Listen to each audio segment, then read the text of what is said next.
Bakit nga ba hinahayaan ng Diyos na may mga tao na napupunta sa impyerno? Kung talagang mahal ni Lord tayong mga tao, bakit may mga taong napupunta doon sa nagdagat-dagatang apoy? At bakit din nilikha pa ng Diyos yung impyerno kung mapapahamak lang din naman yung mga nilikha niya? Sagutin natin yan sa video na to. Unang-una, kinreate ni Lord yung impyerno hindi po para sa ating mga tao. Nilikha ng Diyos ang impyerno para doon sa mga demonyo. Para kay Satanas at sa mga kasamahan niya mga demonyo. Mateo 25 verse 41. Pagkatapos, sasabihin naman ng hari sa kanyang kaliwa, lumayo kayo sa akin, kayong mga isinumpa ng Diyos. Doon kayo sa walang katapusang apoy na inihanda para sa dyablo at sa kanyang mga kampon na mga anghel. So ito na yung sagot kung para kanino nilikha yung impyerno. Ito ay nilikha para kay Satanas at sa kanyang mga kasamahang demonyo.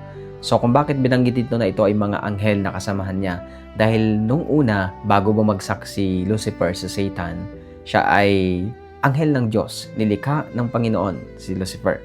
Pero nung bumagsak siya, marami siyang kasamang mga anghel na nagrebelde din, naging ma-pride, kaya sila binagsak ng Panginoon. So hindi para sa atin yung impyerno. Pero ang tanong, bakit may mga taong napupunta doon? Hindi ang Diyos ang pumili kung bakit napupunta yung mga tao sa impyerno, kundi yung tao mismo ang pumipili ng kanyang destinasyon kapag nagpapatuloy na mamuhay sa kasalanan.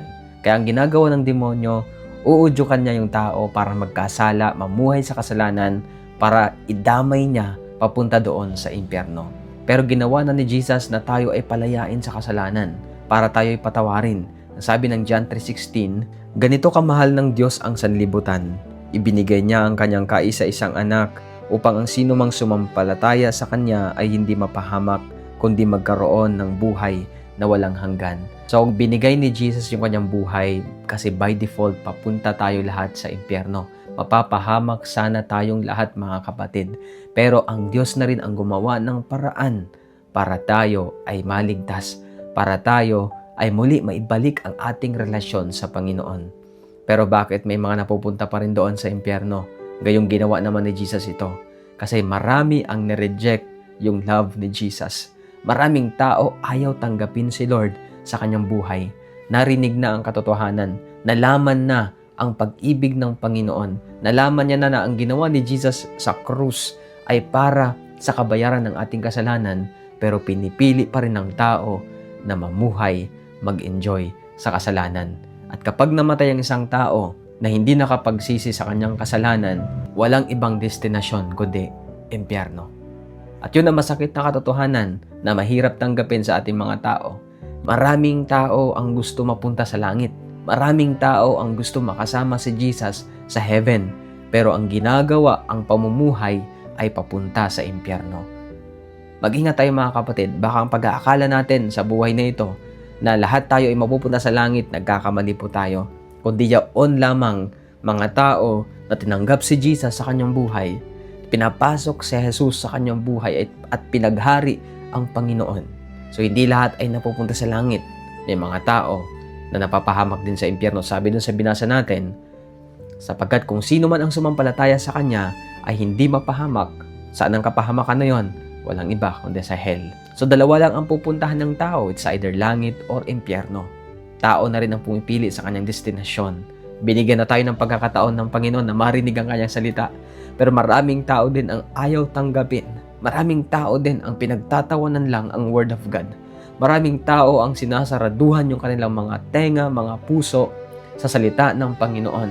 Tapos ngayon ang sinasabi ng maraming tao, hindi tunay na mapagmahal ng Diyos kasi hinahayaan niya yung mga tao na mapunta sa impyerno. Hindi desisyon ng Panginoon. Ayaw ng Panginoon sa katunayan na mapahamak yung kanyang nilikha. Ayaw ng Panginoon makita, masakit para kay Lord na makita yung mga tao na nahihirapan, nasusunog doon sa impyerno.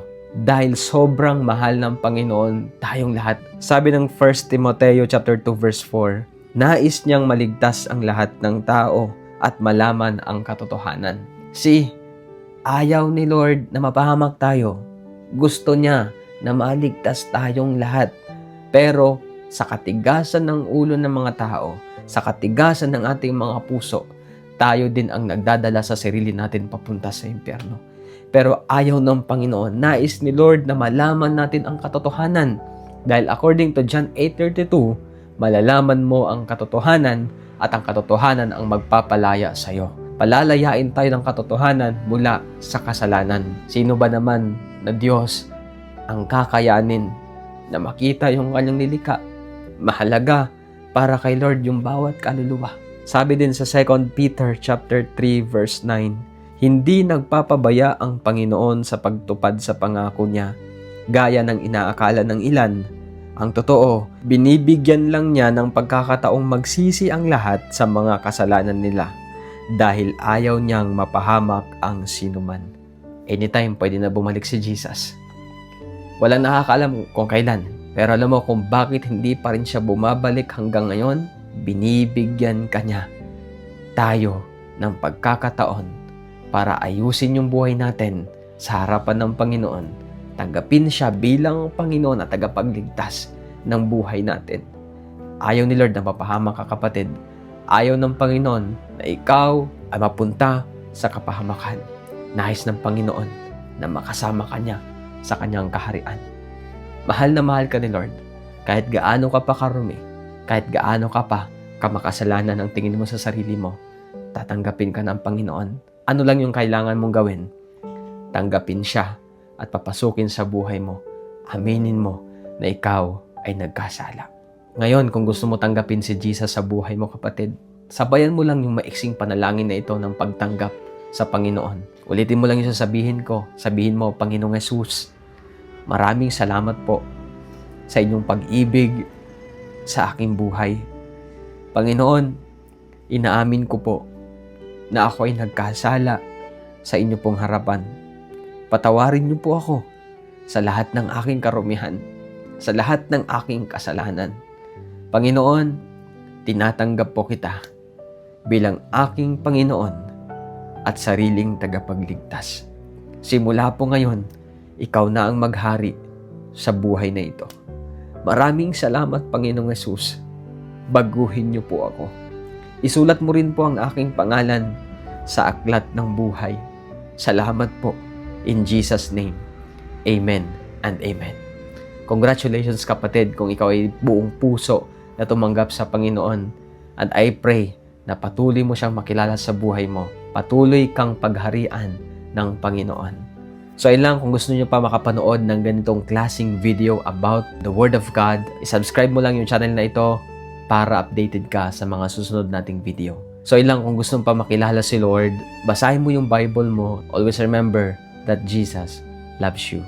God bless.